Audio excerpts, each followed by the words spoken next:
So Colin Sexton was recently on a podcast, the Come to Talk to Me podcast specifically, and the question was posed to him about what the Utah Jazz should try and do going forward when it comes to rebuilding the Jazz and what the recipe to success might be. Now, he had a very interesting response, and it was something that I never really gave much thought to when it comes to team building, but is very integral, and there have been many teams in the past that have been literally the epitome of the idea.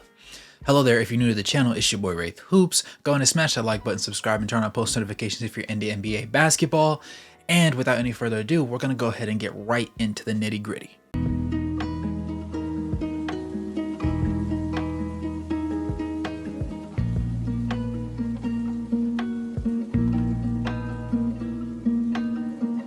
What he said will be very interesting, but also very simple for a lot of people, and it just comes down to chemistry. The specific quote that I would like to pull was him saying, "The only thing we got to do is find it together. At the end of the day, we have to find it together. Continuity comes off the court, go hang out, you know what I mean, going out to eat, hanging out, pulling up, it don't matter. Just doing things like that." Then he goes on to say that's what brings guys together. For instance, like Minnesota, man, like that team is eating together. Karl-Anthony Towns is getting all those guys together, hanging out, going to different games. They do it together, and you started to see that if you can trust me off the court, I know on the court is going to be easy. And honestly, when you really break down that quote, it's pretty straightforward and clear cut in my eyes at the very least, because even in situations where, for those that went to college, those that played basketball in high school, if you hung out with your teammates outside of the realm of basketball, outside of just being on the court, going to practice, hooping together, you honestly just had a better connection with them. You knew what people thought more. You were able to understand how people thought. And honestly, that also helps you to predict what your teammates are liable to do in game and also reach them better instead of barking out orders all the time if they make a mistake.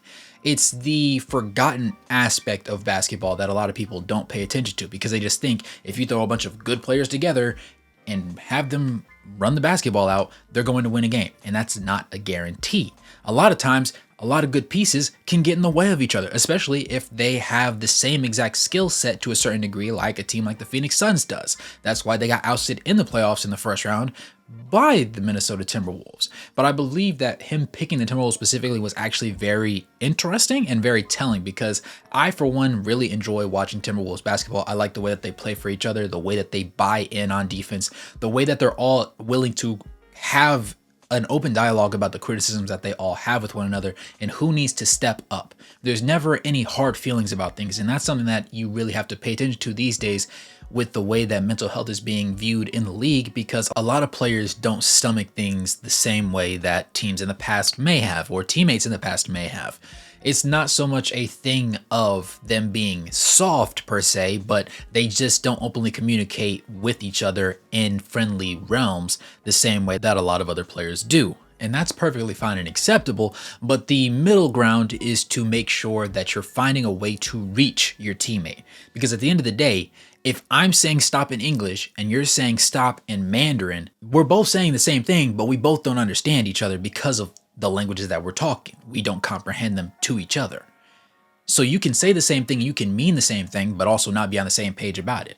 And chemistry is that glue thing. It's the fact that it helps push certain players that really aren't that good and make them look like superstars at times. It can give people certain takeover advantages in certain situations of the game where they can make a play or a string of plays that otherwise would not be possible if everybody was acting just within the structure of the game plan laid out by the coaching staff. And once you learn who your teammates are and how you can run with them, it also gives you a level of comfort and fluidity that really has everybody entering like a team zone kind of feeling. It's not just that one player is getting off. It's that when everybody's swinging the ball, when everybody's finding the open man, when everybody's making cuts, when everybody's buying in on defense, everybody's communicating, not just talking, but communicating, because those are not the same thing. And a lot of people think they are. Just because somebody's moving their lips does not mean they're communicating. But on the basketball court, being able to have that high level of chemistry, being able to be comfortable with one another to the point where when you make a mistake, you close your mouth, you hear what people have to say, you take the criticism, and you come back on the court and your head isn't down, your head is picked up. It makes a difference.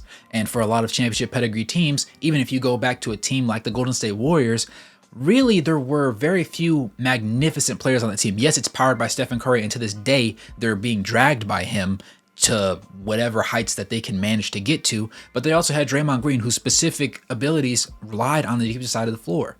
He wasn't a great scorer, but he was a solid playmaker, and so they used him for that. They used all their guys for the little niche abilities that they had, and while you can't say that anybody was a generational talent aside from Stephen Curry and then saying that Klay Thompson is a top 5 shooter of all time, those guys were just guys that all bought in, that all believed in the same goal, and all were willing to go out every single night and battle it out for each other.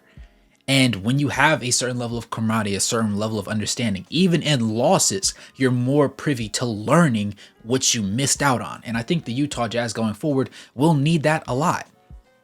Colin Sexton also ended up saying this: I feel like the future is still bright.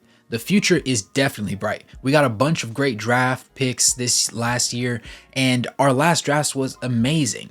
Right now, we still got pieces left from last year. We got me, JC, Lowry, and John. So with that in mind, I think that he's alluding to the fact that while there is a lot of continuity over the past couple years, there's also a lot of fresh meat that has been sent out to the market, and they're given the opportunity to make something happen. And I believe that ultimately having 7 guys under the age of 21, you're gonna need that level of chemistry that will push guys over the edge, that will make guys buy into everything that's going on, that will make guys receptive to everything that's going on. Because it's great to have a leader in the locker room, but if everybody doesn't like listening to the leader, that's not a leader. That's just an old guy that plays basketball. And I think that a lot of moves like the additions of Svi and Patty Mills, for example, are going to be really big in that department as far as the leadership goes, especially raising the young guys, because you need them to step up really early if you're going to maximize what you have in Lauri Markkanen's prime.